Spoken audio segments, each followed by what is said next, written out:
on this episode of Inside the Epicenter. How has your faith affected the day-to-day? How do you walk with Christ at the blinding speed of those two jobs? Well, you don't always get it right. My wife describes me as an authentic Christian.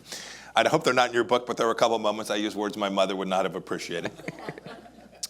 Since those days, it's always been a really important part of who I am. I get asked all the time, how do you separate your faith from your job? The answer is really simple. One doesn't. I never did. I wouldn't know how to begin to do that. It literally informs everything I do. To your point, when we were in the summer of 16, I would not have dreamed I would have been in these roles. You joked about this. I worked really hard for Marco Rubio. Yes, do not hire me either.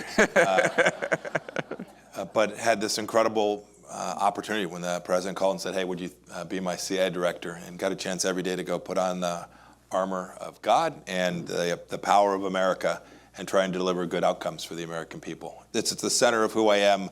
It drove the legal department, State Department nutty because I would talk about my faith often, but I always felt it was important that the people sitting across the table from me knew who I was, that they knew that I was going to be fearless in how I spoke about the things that I believed, and that they would have an honest counterpart. And I think they truly came to appreciate that.